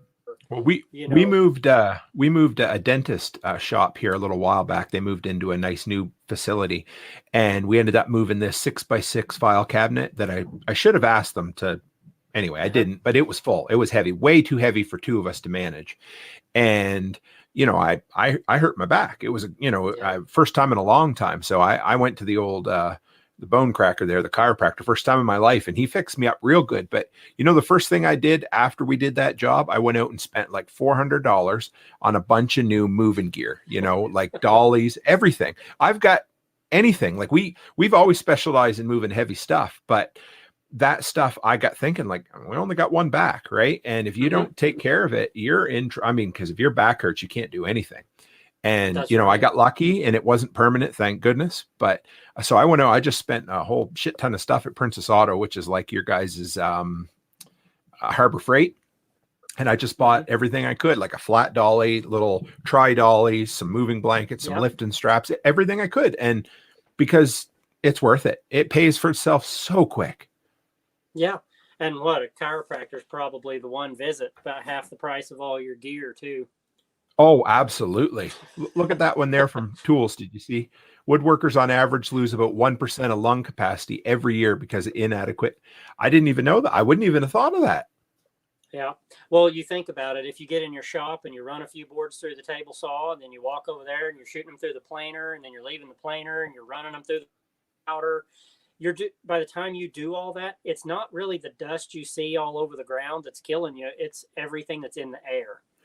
And walk over and turn on a light that has a beam across the room, and you'll realize what you're doing to yourself. It's not even good. When I go to clean out my shop, I use a blower, and you get it all out and it looks good. And then all of a sudden you go back in, and the thing is, like, if I go in, like we had to clean a hoarder's house here 2-3 years ago. And I mean, there was most shit everywhere. It was unreal. Right. And I, of course, absolutely. I wore a HEPA filter. And yeah, I know you don't. Right. But, I wore a HEPA filter, I spend a lot of money on gear to make sure of that. But, I never think of it when I'm sanding or cutting or, it's the weirdest. Or how about climbing? I climb under a lot of mobile homes for people, and I rarely ever wear protection when I go under there. And man, that's the worst. Yeah, the insulation up underneath, and it's usually completely shot or molded or who knows what already. And everything you need to get to is inside that. And you have to move it. You always have to disturb it every time you want to get started. And you always think like, well, this little bit here, it won't be so bad. It's just one little job. But man, it's going to add up. I know. We like I said, you only got one set of lungs, one back, one everything, right? So yeah. So think about those things more as investments in speeding your jobs up. They're making you more money per hour. They're saving your health at the same time. When you put it all together, buying a nicer tool for a job you do regularly is usually very well worth it. At least in my experience, it has been. I know I seen you did a video a while back, and I know you're a big proponent of buying quality, but do you want to touch on that real quick about why quality maybe is more important than buying something inexpensive, or why expensive tools are worth it?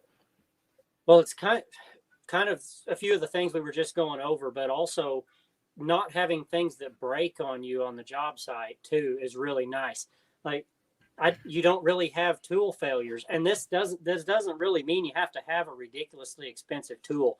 Like even DeWalt and whatever, I've maybe had one DeWalt ever quit on me, and I put them through the ringer. So, I can't say anything bad about them. Now, I've just got a few Milwaukees. I don't want to say too much about them, but I love the ones I have so far. And my Festool's kind of the same way. I mean, they have a few tools in there that whether or not the extra expense is really worth it is debatable. There's a few like that, and most people that have them will be honest about which ones you can probably go buy something else and get by just fine. But the ones that do the job, and see, people will go say how expensive Festool is, but they need to go look at MAHA if they really want to see something. Like if you think Festool track saws are expensive, go look at a MAHA. It's going to be double, nearly for the same saw, even than a Festool. But it's all relative as to where your company's at. And I don't run MAHA yet. Now I probably will at some point, because you know me, I'm going to have to try it. I do. Yes, absolutely. But that's the whole allure for me. As long as I can keep making the tools pay well enough by speeding up my jobs, giving out more quality work as I go, and quality tool thing, I don't have to run to the store because my Harbor Freight whatever broke. It's just the way it is. And Harbor Freight's great for some stuff, like if you need just brute force items and moving blankets, like you said, a handful of tarps, whatever. That they're there for a reason, or they're there for that tool you need today and you don't know if you'll ever need it again, which for me is some of my automotive tools. I don't do my own vehicle work. I do some of it. I'll do my brakes and all that. And so if I buy a tool for that kind of thing, I'm just going to buy it at Harbor Freight because I don't really care. I don't do it to make money. I don't need it to perform long term. So it is what it is. It's going to pay for itself in one hit anyway. So. Oh, sure. And I see here John's comment there. Yeah. Go ahead. Yeah, that's that kind of that moment when you realize you left money on the table there, and you just have to not let it bother you when you say that. Just say, well, it's great for you guys. It's fantastic, and you needed to learn something there, though. Make a mental note the next time you bid that type of work. Think on it just a minute longer. Maybe notice how long it took you the time before. Were you where you needed to be? Maybe the industry for that job has moved way beyond where your charging is, and you need to get adjusted for that. Not every job needs to pay the same thing per hour. No. So you can be low on things when you're bidding your normal rate and you don't even know it. Well, and it happens. Like we do a lot of moving, like house moves for people. And of course I've been, I made the mistake of reading the 4-hour work week earlier this year. And the whole idea is to get more done in less time. Right. Yeah. So I've been trying to quote jobs more and more through text, through pictures, through phone calls. Yeah. I don't want to go, you know. So I asked the lady, I said, well, what do you have? Well, just give me a list of all your big furniture. Okay. Yeah. I know a couple of loads, and the price I give her should have been at least double, maybe triple. When I showed, and it's all on me, and I honored the price and we did the job, but it took 3 times as long as it should have, because when I showed up, there was probably 4 to 5 truck and trailer loads of Rubbermaids and boxes that I didn't account for. So it happens, and I've been doing this for quite a while. It happens all the time, right? You just don't make a habit of it. The underbidding can really snowball on the job too, because not only, usually you figure out within the first few hours that you probably undershot this job, and it kind of has a mental effect on you. So you start trying to get yourself that we need to be this far in another hour and this far at the end of the day and all this kind of thing, and then more starts to go wrong. It's just inevitable, and before long you've just compounded the problem beyond belief. So the underbidding is not just underbidding, it is a mental problem throughout that job, at least for me. I don't know who else has that problem, but if I know I've underbid it once I start, it affects me a little bit. It takes the wind out of your sails. Do you know what I mean? Like when I show up and I see, okay, I know I got a job and this is going to be a good job and I'm going to make a good hourly wage of what I need. I'm happy with that. Man, you just hop and skip and you feel like a new man, you know? And then, but when you show up like that moving job, from the second I showed up, I knew I was in trouble. And you know, it's just like, oh, you just feel like crap. You just know you're like, I screwed up. I got to do it. But you just, because like I don't know, you're like me. Tomorrow for free. Yeah, I'm just, you know, I'm just there, and yeah, tool says quicksand, and it's like quicksand, you know. You start running faster, and then you just work yourself into a bigger hole, you know. And it just, like I said, takes the wind out of your sails, makes you feel bad, and you. Because I don't know about you, but just about every day I go to work, I love my job. It's not like when I used to work for the man and I used to be miserable. I love going to work. I love getting up in the morning. But there's an occasion when you underbid a job that you're like, probably shouldn't have got out of bed today, you know, but it's okay. You just have to try to not let it affect you like that, because it hits me so bad. But yeah, Ted's comment there, that's kind of, man, when you've got a tool you're fighting and you're fighting a job, especially if it's a job you don't like already. And this is kind of a technique that I use, and it's why I have all this tools for sheetrock that I talked about today. I've got all my level 5 stuff. Yeah, they sent me a hat, so I got a clean hat. How about that? But anyway, I ordered me some new skimming blades and all that stuff from them on this job and all the other stuff. And the reason for that is I absolutely hate sheetrock. I hate it. So I have all of the tools that make it as fast and easy as possible.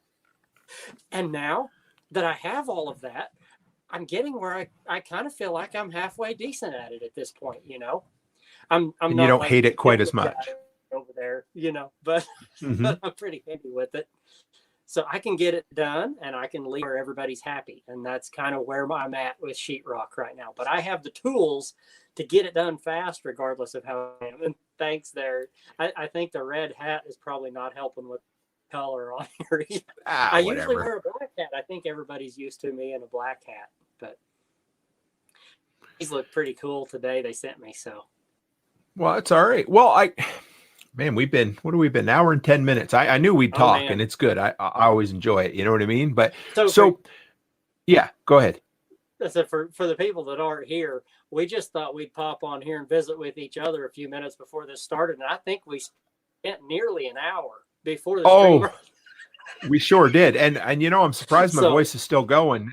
There's no such thing as a short phone call when Joseph and I talk. So it was kind of nice when I could actually get a friend on here to get started. But we always, and like I said, we've been going, I guess way over 2 hours now between you and I, of course. Yep.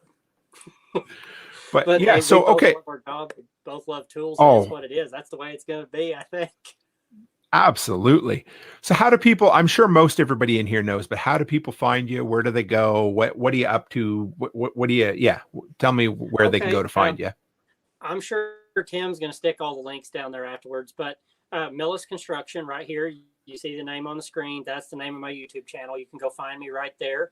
If you want to see job site pictures and what I'm doing at work, it's on Instagram at Millis_construction.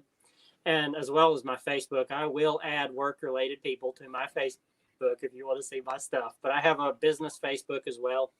And millisconstruction.tv is my website. And you can jump on there and it'll have a link right to the YouTube channel, Instagram, all of that right there, as well as these kind of snazzy stickers we talked about earlier are on there too, if you want something to stick on your toolbox and, you know, all that good stuff. Hey, Todd, good to see you in there tonight. I didn't know you were going to join us.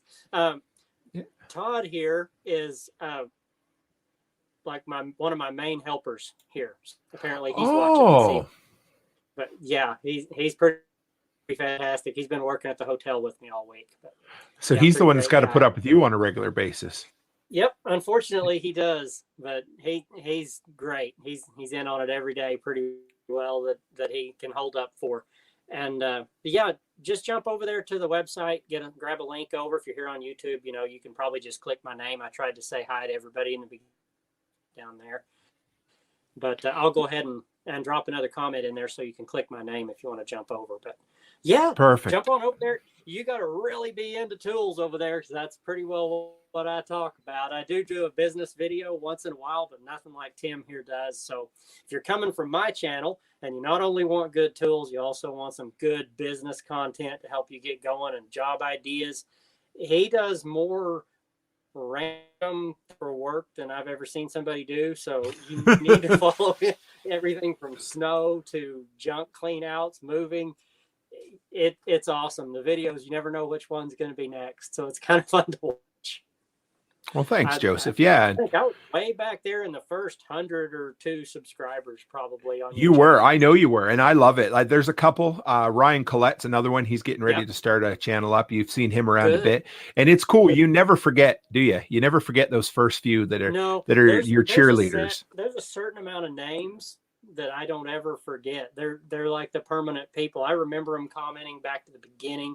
And yeah, they're still there. So they've gotten to see quite a change on both of us, I think, compared to where we started. It means a lot, eh? But yeah, go back and comment on those and say, if you survived this video, then you need to come watch a new one. Yes, come and see my new stuff because it's way, way better, you know. But yes. But yeah, no, thanks, Joseph, for coming by. I loved it. It was awesome. And if anybody wants to know where you can find me, I guess the easiest place is toolmantim.co, toolmantim.co. You'll see I got a whole website over there. I put 5 videos out a week, a little bit of everything, job ideas, tool reviews, some preparedness, emergency preparedness, that kind of stuff. I try to share some tips for content creation because it wasn't that long ago that I was just starting and just learning. So yeah, thanks everybody for coming by too. I had a ball, Joseph. Yeah, I did too. Always do. Perfect. Whether we're on live or not, it's pretty good. Yeah, we're always chatting. Hey, so all right, guys, I think that is where we'll roll her up at this point. I try to keep these talking tools to around an hour, but when we have people in, we're going to try. If you guys have suggestions for anybody else you might like to see, let us know. I'd love to get 3 or 4 of us in here, and maybe we can do a great big Q&A session. I would love that. So absolutely. Perfect. All right, guys, as always, stay happy, stay healthy, and have a great week. Absolutely. Thanks again, guys, for dropping by the weekly workshop. A new edition drops every week, so keep an eye out. And if you're looking for a solution to such problems as I spilled paint on vinyl siding, or I can't get this heavy picture to stay on the wall, stop by toolmantim.co and check out the Today's Tool section, where I share products and tools that have either made me money or saved me money personally or in my long-running year-round handyman business.